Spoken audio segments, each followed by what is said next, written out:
우리가 오랜만에 열왕기 말씀으로 돌아왔습니다. 다윗이 70세의 일기로 생을 마감했습니다. 솔로몬이 그 다윗의 뒤를 이어서 왕이 되기는 했습니다만 우리 모두가 다 기억하는 대로 우여곡절이 없지 않아 있었습니다. 아도니아라고 이름하는 이 다윗의 넷째 아들이 등장해서 아버지 다윗이 좀 노쇠한 그 틈을 타서 자기가 왕이 되겠다고 계획을 세우고 실행에 옮겨가기 시작했습니다. 나단 선지자가 다윗 옆에 없었으면 그 아도니아의 계획이 그대로 성취될 뻔했었는데 나단의 도움으로 다윗이 기적적으로 정신을 실은 차렸죠. 그리고 알게 되었습니다. 하나님의 뜻이 일찍이 자신에게 주어져서 솔로몬에게 왕위가 넘어간다. 그러니까 하나님이 솔로몬을 지명하셨다는 것을 늦게나마 깨닫고요. 매우 빠른 속도로 아도니아의 음모를 알게 된 그날 했습니다. 그날 솔로몬이 왕이 되어야 한다는 것을 알게 된 그날 정광석화처럼 왕위 계승식을 거행한 것입니다. 여러분 열왕기상 1장 41절에서 43절 말씀 보시기 바랍니다. 아도니아가 사람들을 끌어모아서 자기의 계획을 드러내고요.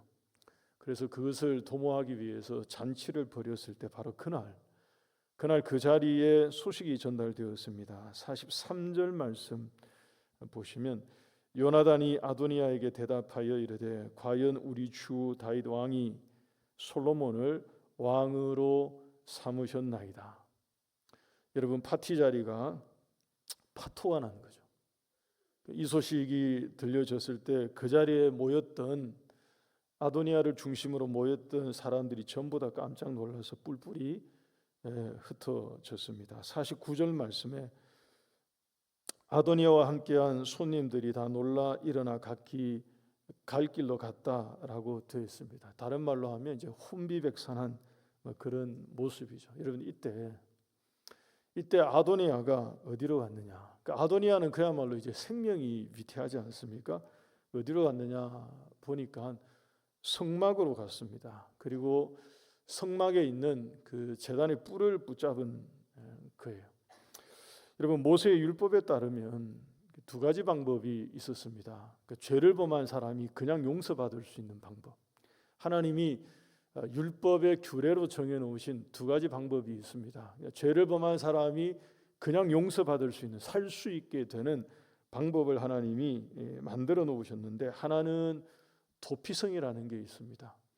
그 도피성에만 들어가면 그 밖에 있을 때는 잡힐 수도 있고 해코지를 당할 수 있는데 그 성 안에만 들어가면 안전한 것입니다. 살고자 하는 자는 죄를 범하고 난 다음에 살고자 하는 사람은 뭐 무슨 수를 써서라도 도피성 안으로 이제 들어가면 죽임을 당하지 않는 뭐 그런 게 있었죠. 또 하나가 바로 오늘 이 본문에 나오는 아도니아가 했던 바로 이 방법입니다. 성막에 있는 번제단에 가면 번제단은 사각인데요. 사각이니까 각 모서리가 4개인데 그 모서리에 하나님이 뿔을 다 만들으라고 말씀하셨습니다. 누구라도 거기에 들어와서 그 제단에 있는 뿔을 붙잡으면 죽임을 당하지 않는. 여러분 도피성도 그렇고 이 방법도 그렇고 이 둘 다 희한한 제도이지만 하나님이 정해주신 규례였습니다. 구약에서는 이것이 애매하고요, 모호하고요. 이게 대체 왜 이런 것을 만들어 놓았을까 싶습니다만 신약에 오면 이 의미가 명확해지죠. 우리의 피난처가 되시고 또 구원의 뿔이 되신다 하는 표현이 여기저기에 있는데 구원의 뿔이 되신 예수님을 가리킨 것입니다. 여러분 여하튼 아도니아는 영모를 꾀했지만 생명을 보장받았습니다. 52절 53절 말씀 한번 보시기 바랍니다. 52절 53절을 보시면 솔로몬이 그에게 말해줍니다. 52절 말씀 우리 같이 한번 읽으실까요? 시작.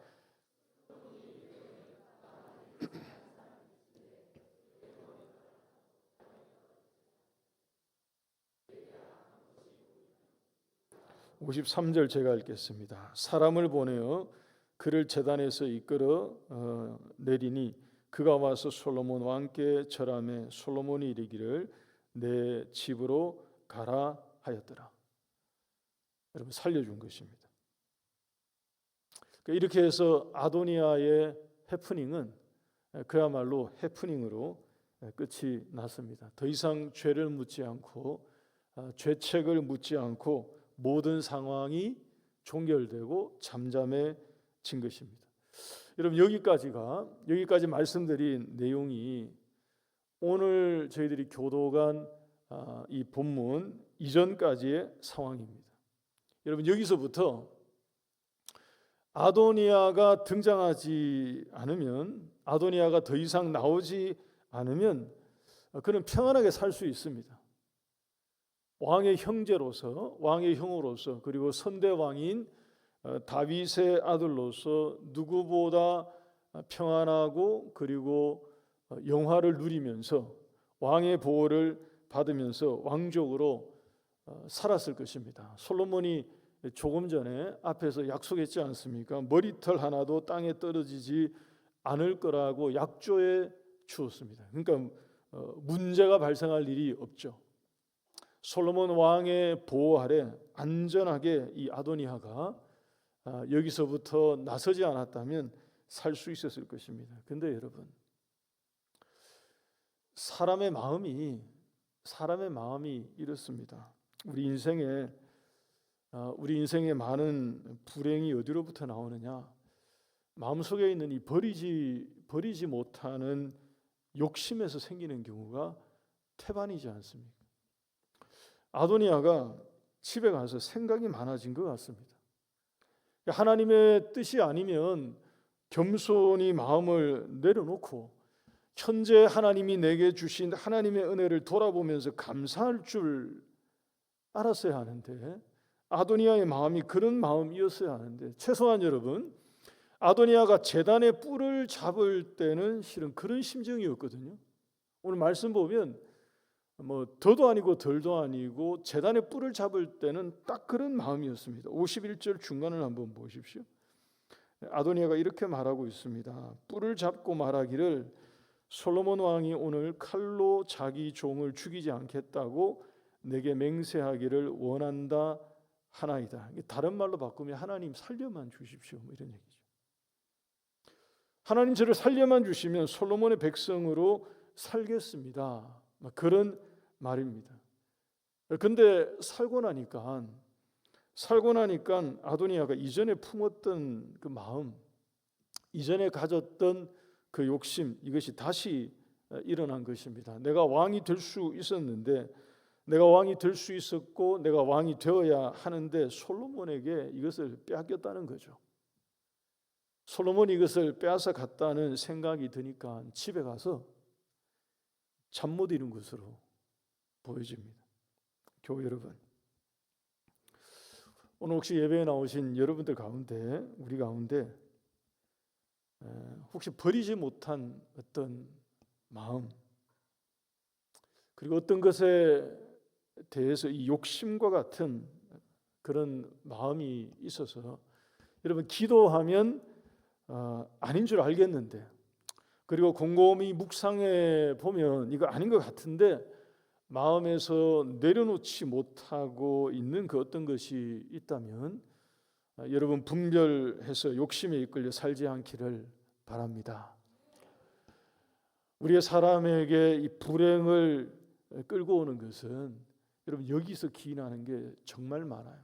야고보가 권면했지 않습니까? 욕심이 잉태하면 죄를 낳고 죄가 장성하게 되면 멸망에 이르게 된다라고 우리에게 경고했습니다. 탐심이나 탐욕이 큰 욕심을 가리키는 게 아니에요. 실은 성경이 우리에게 경고하고 경계하고 있는, 사람이 마음에 품을 수 있는 탐심이나 탐욕이 무조건 어떤 큰 욕심을 얘기하는 그런 게 아닙니다. 하나님이 내게 주신 것에 대한 감사가 없는 것, 하나님이 내게 주신 것에 대한 감사가 없고 내게 없다고 생각되는 것을 계속 더 채우고자 하는 갈망이 지나친 것입니다. 이게 지나치니까 계속해서 뭔가를 채워야 한다는 생각 때문에 불안하고요. 마음에 평안이 없고요. 근데 그게 채워지지 않았을 때는 결국에는 하나님이 내게 주신 것에 대한 불평이 더 커지게 되는 거죠. 그래서 여러분, 이 탐심과 탐욕은 하나님에 대한 가장 큰 불신앙이 되는 것입니다. 그것 때문에 사도 바울이 골로새서 3장 5절 말씀에 그래서 말씀하셨죠. 탐심이 곧 무상 숭배라고까지 하였습니다. 그 정도의 죄가 된다는 것이죠. 아도니아가 욕심을 버리지 못하고 그 마음을 계속 품고 있다가 이제 결국 죄를 잉태하게 되었습니다. 아버지 다윗이 죽고 난 이후에 그가 집에서 이제 곰곰이 생각했겠죠. 그래서 만들어낸 꾀를 가지고 나옵니다. 밧세바가 깜짝같이 속아요.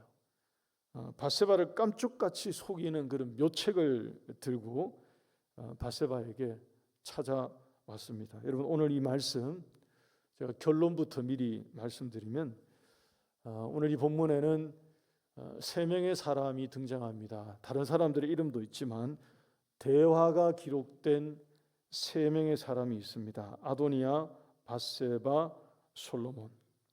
여러분, 이 세 사람을 본문에 나오는 내용을 가지고 우리가 분류를 해보면 이렇게 분류할 수 있습니다. 아도니아는 속이는 사람입니다. 그리고 밧세바는 속은 사람이에요. 속고 있는 사람입니다. 솔로몬은 아도니아의 속임수에 속지 않은 사람이에요. 여러분, 이 세 명의 사람들 중에서 우리가 어떤 사람이 되어서 이 땅을, 이 세상을 살아가야 하느냐 하면 당연히 솔로몬처럼 속임수에 속지 않는 사람이 되어야 합니다. 여러분, 이것이 오늘 말씀의 결론입니다. 여러분, 여기에 나오는 아도니아의 꾀는 세상의 속임수와 같습니다. 거기에 한 사람은 속아 넘어갔지만 그래서 아도니아가 하자는 대로 밧세바는 하려고 했습니다. 속은 거죠. 근데 솔로몬은 그게 속지 않습니다. 오히려 굉장히 현명하고 구별된 지혜를 가지고 아도니아의 꾀를 대번에 간파합니다. 아도니아의 술책을 들었을 때 그 관계가 서지 못하도록 명확하고 단호하게 막아 세운 것입니다.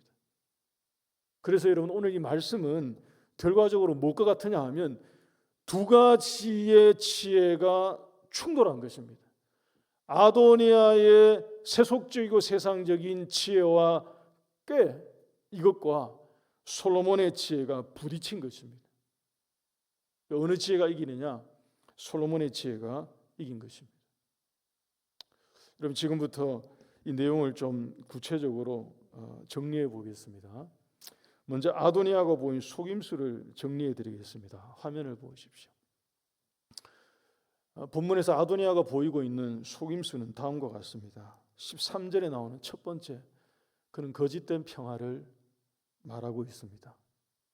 두 번째, 하나님의 뜻에 반대하고요, 자기의 뜻을 세우려고 합니다. 15절에 나오는 말씀이에요. 세 번째, 아도니아가 보이고 있는 속임수는 이것입니다. 치명적인 것인데 굉장히 사소하게 들리도록 만들고 있습니다. 16절과 20절에서 아도니아는 이것을 보이고 있습니다. 먼저 13절 말씀 보십시오. 우리 같이 읽겠습니다. 시작.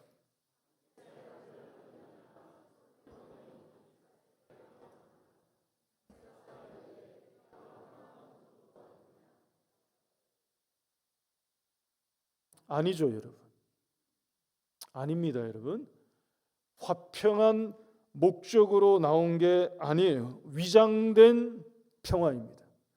위장된 화평인데 화평한 목적으로 나왔다라고 말합니다. 사실은 그 반대의 목적을 가지고 아도니아는 나온 것입니다. 전복이죠. 솔로몬의 왕위를 빼앗으려는 찬탈이 그의 목적이었습니다. 평화가 없는 것이고요, 평화가 아닌 것이고요. 평화가 아닌데 평화라고 말하면서 평화의 사도처럼 등장한 것입니다. 아도니아가 보이고 있는 속임수의 첫 번째가 바로 이것입니다. 거짓된 평화를 들고 화평한 목적이라고 얘기하면서 다가온 것입니다. 두 번째 15절 말씀입니다. 같이 읽겠습니다. 시작.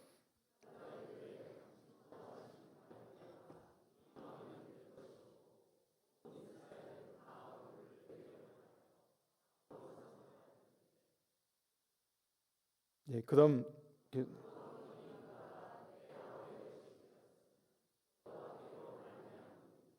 여러분 15절의 이 말씀은 아도니아가 하나님의 뜻을 모르고 있지 않다는 것을 명백하게 보여주는 것입니다. 하나님의 뜻으로 말미암아 왕위가 솔로몬에게 넘어갔다는 것을 자신이 알아요. 그게 하나님의 뜻이라는 데 대한 확신이 있는 것입니다. 하나님의 뜻을 모르고 있지 않아요.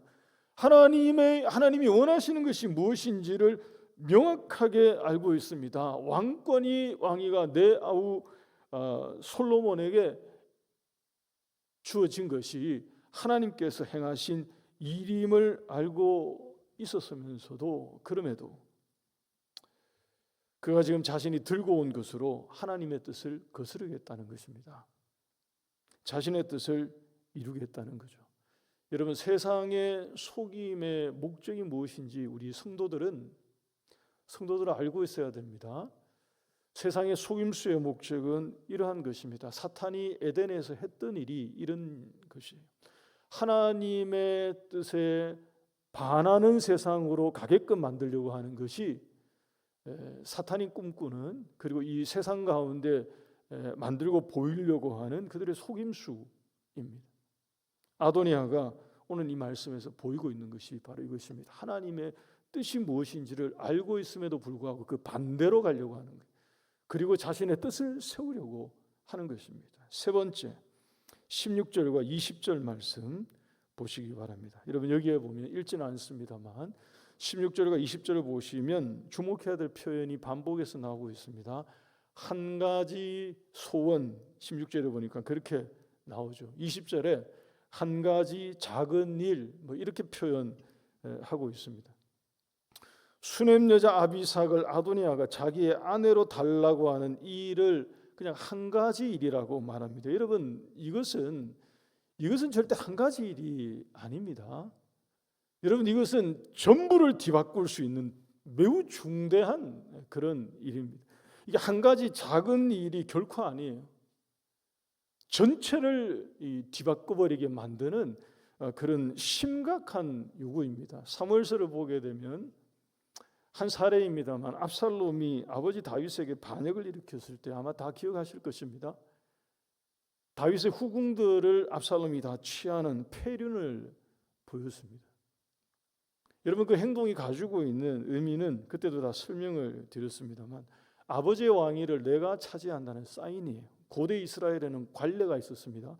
관례였기 때문에 무조건 해야 되는 원칙은 아닙니다만 어떤 관례였냐 하면 왕위를 계승한 자가 전임 왕의 후궁이나 첩을 소유하는 관례가 있었습니다. 그것을 통해서 왕위가 온전히 다 넘어왔다는 것을 보여주는 그러한 행동이었죠. 오늘 이 본문에 나오는 아도니아의 이런 요구는 결국 작은 게 아니에요. 이것은 결국에 자기가 왕권을 가져야 된다는 것을 보여주는 것이고요. 여차하면 왕위를 내가 갖겠다 하는 것을 여전히 가지고 있는 그런 나라 전체를 바꿀 수 있는 중차대한 그런 것인데 한 가지 일뿐이라고 계속 얘기합니다. 밧세바는 여기에 속아요. 안타깝게도 밧세바는 여기에 속아서, 그 말에 속아서 거기에 살을 덧붙입니다. 한 가지에다가 작은을 붙여서 한 가지 작은 일이라고 말을 하죠. 심히 답답한 그런 노릇이 아닐 수 없습니다. 교회 여러분, 기억하십시다. 여러분, 이것이 세상과 세속이 사람들을 미혹하는 방식입니다. 사람들을 미혹하고 속이는 방법에 해당하는 것을 여러분 잊지 않아야 할 것입니다. 근데 밧세바가 왜 이토록 이렇게 쉽게 속아 넘어갔을까? 그럴 때 여러분, 저는 이것이 마치 사탄의 계략처럼 아도니아의 뛰어난 술책이라고 생각을 합니다. 여러분, 질문 한 가지 드리겠습니다. 아도니아가 아비삭을 자기의 아내로 달라는 얘기를 왜 밧세바에게 했을까요? 밧세바에게 그 얘기를 해서 밧세바를 통해서 솔로몬에게 전달되도록 왜 수넴 여자 아비삭을 자기 아내로 달라는 얘기를 밧세바에게 얘기를 꺼냈을까요? 여러분, 여기에는 간교한 계책이 실은 숨어져 있다고 보여집니다. 수넴 여인 아비삭이 누굽니까? 다윗의 마지막 침소를 지킨 여인이에요. 아내가, 여러분, 당시의 아내는 밧세바였습니다. 아내가 눈을 시퍼렇게 뜨고 있는데 신하들이 다윗의 몸을 덮어서 따뜻하게 만들겠다는 성경에 기록된 이유 그대로 전국에서 가장 아리따운 미모의 여인을 찾아내 데려온 것입니다. 그래서 다윗의 침소에 들여보낸 여인이 수넴 여자 아비삭입니다. 아내였던 밧세바의 마음이 어땠을까요? 좋을 일이 전혀 아니죠. 이게 편할 수가 없는 것입니다. 그게 굉장히 신나고 기쁘고 즐거울 수가 없는 그런 것이죠. 신하들 앞에서 내색은 못하지만 마음 가운데는 불편하기 짝이 없죠. 불편한 정도가 아니라 굉장히 불쾌한 그런 것이죠. 성경의 기록은 동침하지 않았다고 되어 있지만 남편의 마지막 침소를 지킨 여인이 이 수넴 여자 아비삭이니까 밧세바의 마음 가운데는, 이 여인의 마음 가운데는 그것이 여러분 좋을 수가 없는 것입니다. 여러분, 아도니아는 아마도 밧세바의 그런 여인의 마음을 이용했을 가능성이 매우 높아 보입니다. 눈에 불편하고 거슬리는 이 아비삭을 아도니아가 와서 다윗의 장례도 이제 다 끝났기 때문에 자기의 아내로 주십사 간청을 하니 소위 말해 치워주겠다는 건데, 밧세바 입장에서는 여러분 노할 이유가 별로 없는 것입니다. 별로 없는 정도가 아니고요, 전혀 없는 거죠. 그렇지 않습니까? 우리 여인들의 표정들이 이렇게 별로 동의가 안 되시는 표정들. 이런 밧세바 입장에서는 이거 굉장히 땡큐할 만한 일이거든요. 18절 한번 보시기 바랍니다. 오늘 보면 18절을 보시면 여러분, 노가 웬 말입니까? 밧세바가 이르되 좋다, 굿, 이렇게 얘기합니다. 영어 성경 가지고 계신 분 보시면 그냥 굿도 아닐 겁니다. 아마 베리 굿으로 돼 있을 거예요. 그 밧세바는 너무 땡큐인 거죠. 마다할 이유가 없어요. 딴 생각을 사실은 할 만한 여지가 별로 없는 거죠. 딱 듣는 순간에 이거 웬 희소식, 이런 것과 같은 것입니다. 여러분, 기억하십시다. 사탄은 우리의 약점을 교묘하게 이용합니다. 우리가 쉽게 넘어질 수 있는, 걸면 쉽게 걸리는 그런 부분들을 사탄은 알고 공략할 가능성이 매우 높죠.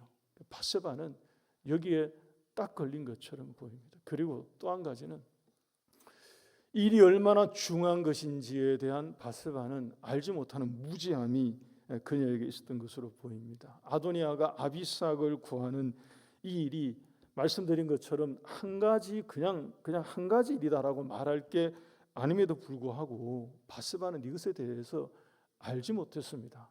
그래서 이 한 가지에다가 작은을 덧붙여 가지고 작은 일이라고 맞장구를 쳐 주었습니다. 이게 얼마나 큰 일인지를 실은 전혀 몰랐던 그런 거죠.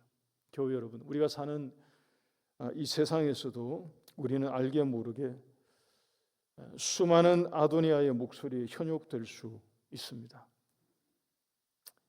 허다한 아도니아의 소리와 같은 그러한 것에 우리의 마음이 휘둘릴 수도 있고요, 우리의 귀가 휘둘릴 수도 있고요, 우리가 현혹되어서 휘청거릴 수도 있습니다. 밧세바처럼 올무에 걸리거나 무죄할 때 속임수에 걸려 넘어지게 되는 것을 분명히 알고 하나님이 주시는 지혜로 무장하는 우리 모두가 될 수 있기를 바랍니다. 여러분, 우리가 어떻게 해야 하느냐? 앞에서 세 명을 소개해 드릴 때 말씀을 드렸습니다. 우리가 어떻게 해야 된다고 말씀드렸죠? 그럼요. 우리는 솔로몬을 주목해야 됩니다. 솔로몬은 여러분 이 속임수에 아도니아의 꾀에 지혜에 속아 넘어가지 않습니다. 솔로몬이 가지고 있었던 지혜와 용기는 단호했고요. 그리고 명확했고요. 주저함이 없고요. 정확했습니다. 19절 20절 한번 보시기 바랍니다. 19절 말씀과 20절을 보시면 19절에 밧세바가 찾아왔을 때 솔로몬은 극진한 태도와 예를 갖춥니다. 그리고 20절 말씀 보게 되면 밧세바가 한 가지 작은 일이 있는데 내 청을 거절하지 말라고 했을 때 솔로몬이 대답하기를 내 어머니여 구하소서 내가 어머니의 청을 거절하지 않을 것입니다 라고 아들로서 마땅한 예의를 갖춰서 밧세바를 대합니다. 여기까지는 맞죠. 이렇게 해야죠. 솔로몬이 바르게 하고 있습니다. 그런데 그 다음에 21절에 밧세바가 수넴 여자 아비삭의 얘기를 꺼냅니다. 수넴 여자 아비삭을 형 아도니아에게 줘서 아내로 삼게 하자고 말했을 때 솔로몬은 이 얘기를 듣는 순간에 그 말에 감추어진 의도가 무엇인지를 단번에 간파합니다. 그 말의 의도가 무엇인지도 알고요. 그 말의 의미가 무엇인지도 알아요. 그래서 22절 보게 되면 이것을 강하게 거절하고 있습니다.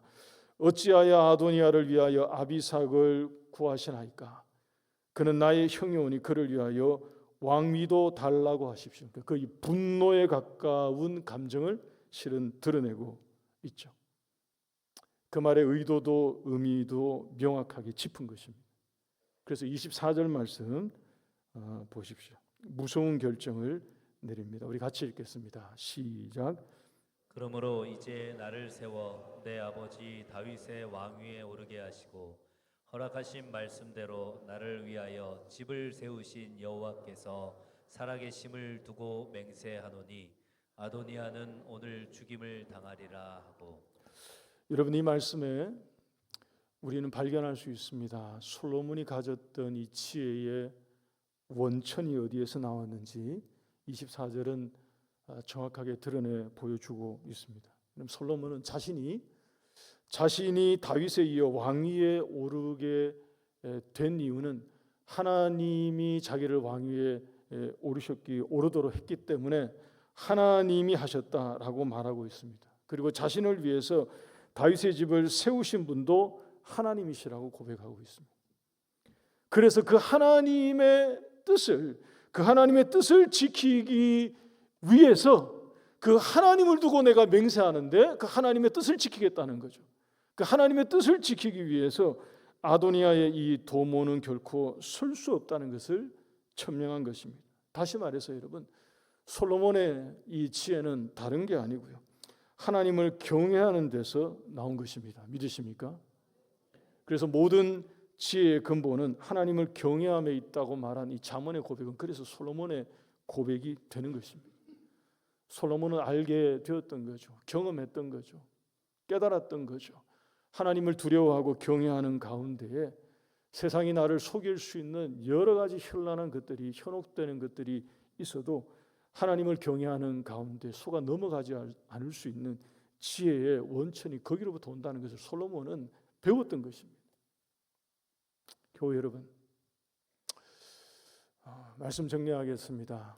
세상의 지혜는 아도니아가 보여준 것처럼 때때로 우리의 욕심을 채우기 위해서 속임과 술수로 다가올 것입니다.